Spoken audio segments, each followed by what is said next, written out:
Welcome to The Explainer. Today, we are talking about the architectural blueprint of mathematical success. We're going to demystify mathematical operations and prove that even the trickiest concepts are governed by simple, completely predictable rules. If you've ever looked at a Cambridge Mathematics past paper, like the 0580 syllabus, and felt overwhelmed by fractions or tangled up in negative numbers, you are in exactly the right place.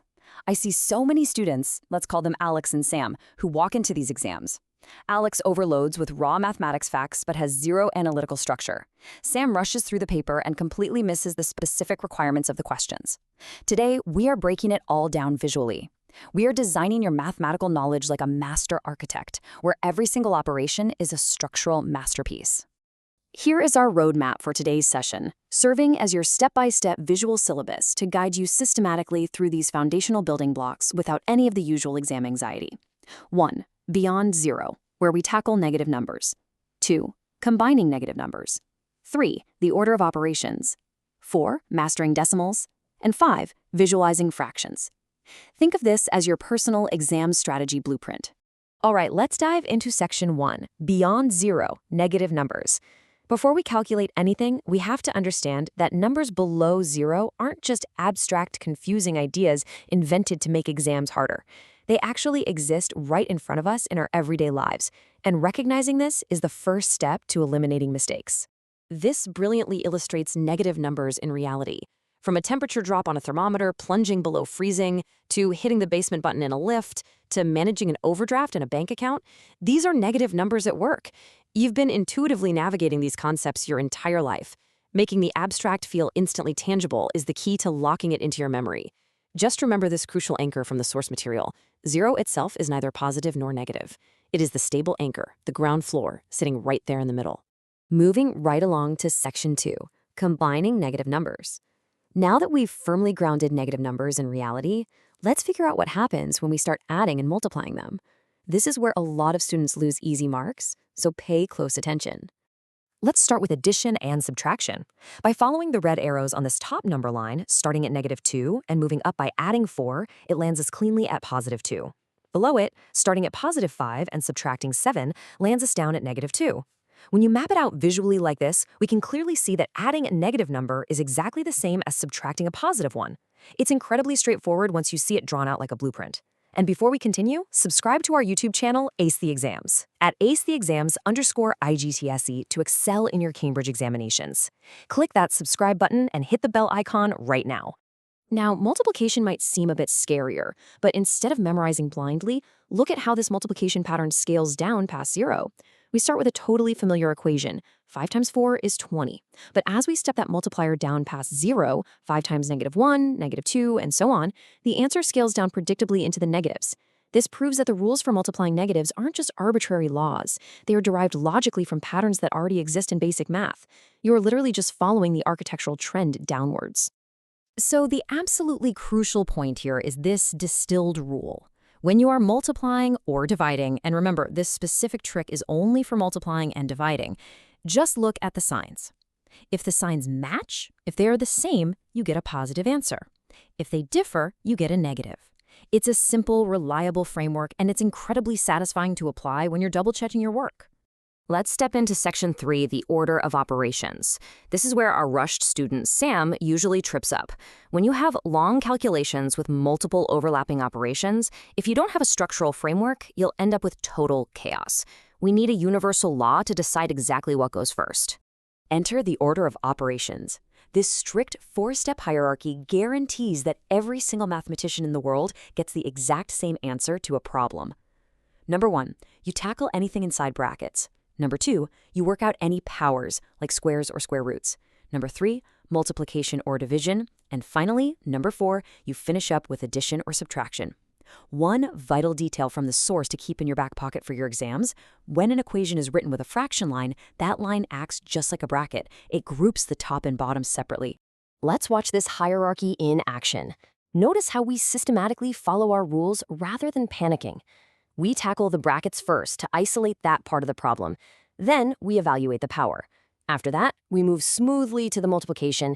And finally, we finish with the addition. Step by step, the chaos becomes a clean, orderly result. You are methodically dismantling the question. And hey, stop scrolling. Subscribe to our YouTube channel, Ace the Exams, at acetheexams_IGCS to excel in your Cambridge examinations. We've helped thousands of students improve by 2 to 3 grade boundaries. Join them right now by subscribing to acetheexams_IGCS and turn on all notifications so you never miss our weekly exam strategy sessions. All right, with our operations in check, let's move to Section 4, Mastering Decimals. It's time to step into the tricky world between whole numbers.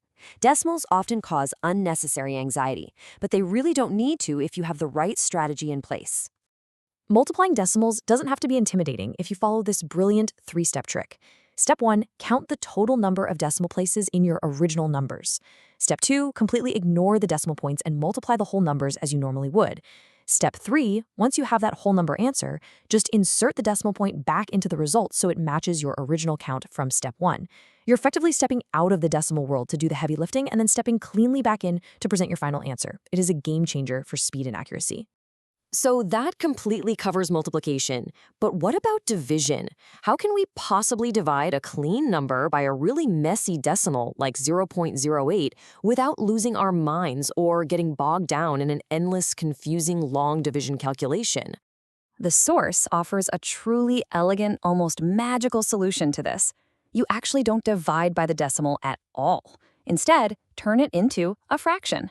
Then multiply both the numerator and the denominator by a power of 10, like 10, 100, or 1,000. You choose the power of 10 that instantly shifts that decimal point right out of existence. Suddenly, you've transformed a messy, terrifying decimal problem into an easy whole number division problem. You just simplify, divide, and you have your marks locked in. Finally, let's move to our last block, Section 5, Visualizing Fractions. We are going to make arguably the most notorious math subject intuitively click in your brain before you even look at the numbers on the page. We have to see the math to understand it. Look at these shaded blue rectangles. We are trying to add 1/4 to 2/5. Because the underlying shapes are cut completely differently, you can't just mash them together. It makes no logical sense. But by looking at the right side of the visual, you instantly discover why we must chop them into a common denominator of 20 smaller squares before we can add them. Now, we aren't adding apples and oranges, we're adding 5 little squares to 8 little squares, giving us 13 out of 20. The visual representation makes the mathematical rules so obvious. And this brilliantly illustrates multiplication. Multiplying fractions is simply finding a piece of a piece. If we have a shape where 1/4 is colored red, and we want to multiply that by 1/3, we are simply looking for 1/3 of that specific red section. The overlapping dotted red squares show this perfectly. The result? You get one small square out of the 12 total. 1/3 times 1/4 is 1/12. It's not a random rule, it's geometry. When it comes to division, visual shapes come to our rescue once again. If you have the number 6 and you divide it by 1/3, what you are really asking is, how many 1/3s fit into 6 whole units? The visual diagram makes it immediately clear that 18 of those tiny thirds will fit perfectly. This proves that dividing a shape by 1/3 yields the exact same mathematical result as multiplying it by its reciprocal, 3. You just turn the fraction upside down and multiply. It works every single time. As we wrap up this intense strategy session, I want you to mentally highlight this golden, test-ready maxim taken directly from a note in the source material. You should always give your final answer as a fraction in its simplest form. Whether you're dividing decimals, adding complex fractions, or working through multiple operations, you must cancel those common factors down until they can't go any further. Simplify, simplify, simplify. That is how you secure those final crucial marks in the exam. And that brings us to the end of our explainer. We've seen today how operations, negative numbers, decimals, and fractions aren't chaotic at all. They are meticulously structured. It leaves you wondering, if math is just a series of small, manageable visual rules, what's stopping you from deciphering the foundational building blocks of your next great challenge? Students who implement these exact mathematics strategies see an average improvement of 2 grade boundaries, but only if they practice consistently with our weekly videos. Here's your final reminder. Subscribe to our YouTube channel, Ace the Exams, at acetheexams_IGCSE to excel in your Cambridge examinations. Subscribe right now to @aceexams_IGCSE and click that bell. Don't let another exam pass you by. Drop a comment below with your target grade for mathematics and the biggest challenge you're facing right now. Our team responds to every single comment. Like and share this video with a study partner. Ace the Exams, your Cambridge success starts here. Keep breaking those complex ideas down, and I will see you next time.